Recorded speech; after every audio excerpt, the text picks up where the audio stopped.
Hey everyone, welcome back. Today is April 5th. I totally didn't have to re-record this video because of some issues. Anyways, Baro has returned to the Strata Relay on Earth, so you should be there.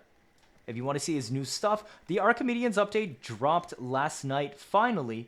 Not with the update, not at the start of this week, but last night. I finally just got around to doing it myself. Honestly, it was quite an interesting ride. With all of the modifiers and all of the loadouts and stuff, it was pretty tricky, I would say. But we did make it through at the end, thanks to the rest of the team. But yeah, without further ado, let's see what Baro has brought this time. Ivara and Action Glyph. I'm pretty sure this has been brought in the past because we have had quite a few of in-action glyphs show up before. While it is in the top slot this time, I mean, she's kind of cute, right? But I'm pretty sure this is also not new. Voltaic Strike is available, and I would suggest you to pick it up if you want to make good use of this, because, well, ding ding, melee influence is a thing, and this could go pretty well with that too as well. Otherwise, you might be paying out through the nose in the future when Baro takes a while to bring it back.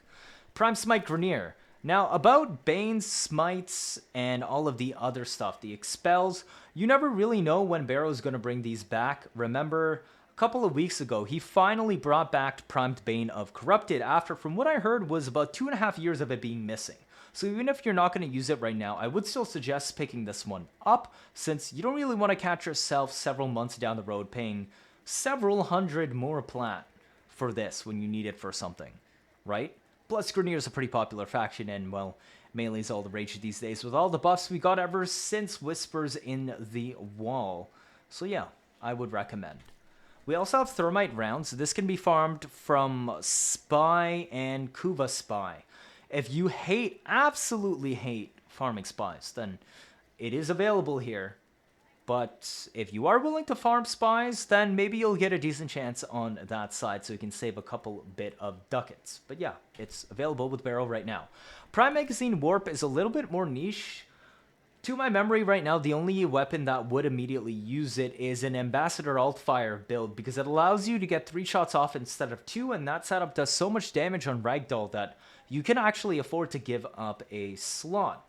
Otherwise, it doesn't really seem that common on where you would put it.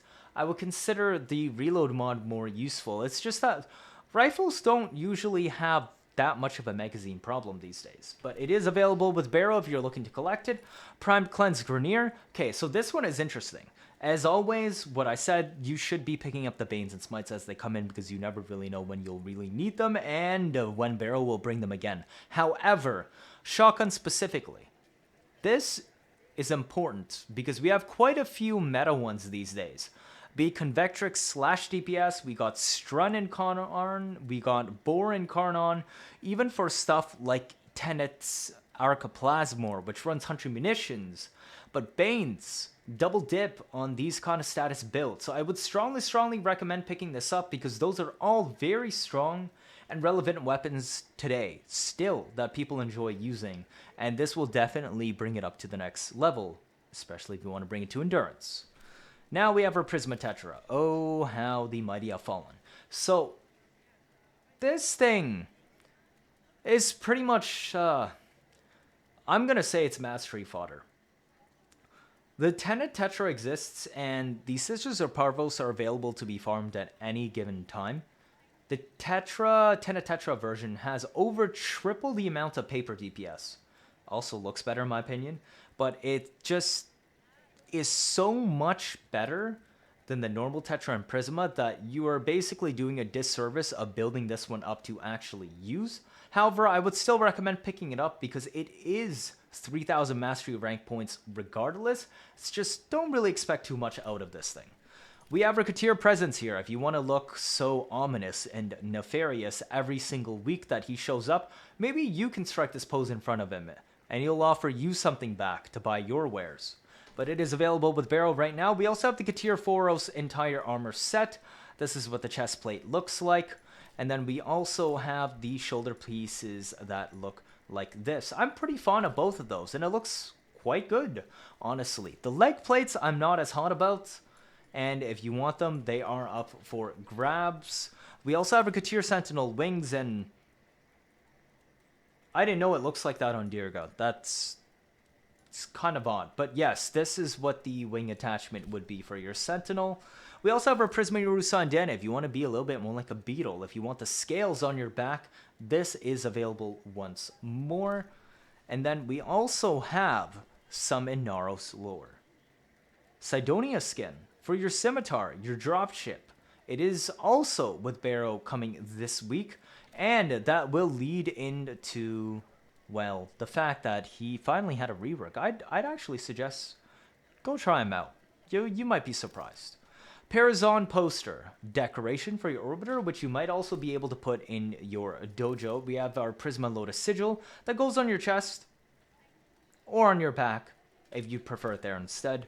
Tiburon Elixir skin, as I've said in the past, I'm actually pretty fond of the Elixir series. They give this rather ceremonial look. Kind of reminds me of the old guards style.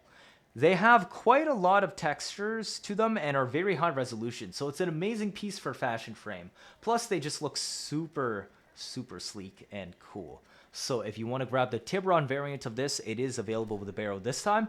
And then we have Neja Lore, the Lemna staff skin from the Laverian. If you'd like to pick it up, it is also here that can be used as an actual weapon. Oh, just make sure to not break it though, because, well, you know, antiques are pretty fragile. We also have Chroma's Immortal skin. Perhaps this is a reminder that DE should probably take another look at his augments because of how certain new frames, Dante, make it a little bit difficult for him to build up his Vex armor, even with the augment due to overguard scaling. Perhaps it should have been part of his base kit as a tap for his hold on Vex, right? But at this point, I think you could do with a fair bit of tweaking. Please, DE, please do something about him. Why are we leaving our old dragon like this in the dust? We also have a Don't Be Afraid poster if you want it for your orbiter or your dojo. And then our Lunar Renewal emblem for your shoulders. I actually don't even remember. Is it the Year of the Hare? I'm losing track of the years at this point for that. And the Scoria Diadem. If you always wanted to have a gigantic zit on your head, you can now do that. Or a third eye. I don't know. Whatever you may be, it's in shop. I don't really like the way that thing looks. Okay, so the Gotva Prime is also here and returning once more. I have a couple things to say about this. First of all, it is actually a pretty solid weapon if you're newer to the game and will take you quite far. It's intuitive use, simple to build. It has puncture as its only status effect, which is... I mean, it gives it flat crit, but that means also it cannot really slash properly outside of the 100 munitions reliance. But the passive, the super critical hits, the red crits, you're going to be hearing probably a fair bit about this weapon over the next couple of days, because a lot of people are going to be picking it up from here since it was the TennoCon item from last year to those that were unable to grab it. Perhaps either because they couldn't make it or they are new players that started after. I want you to go look in your settings. Go type in the options bar, look up damage, and you're going to see a setting called damage numbers. Change it to classic, or legacy, I believe, not enhanced. Because what you're going to notice is when you're playing on enhanced, all you're going to get is red crits on a good build that has higher fire rate, higher multi-shot. And the reason for that is this. This weapon has a low chance of inflicting red crits. Normally, this would be mixed in with all of your normal numbers. However, the enhanced HUD format works differently than legacy damage numbers.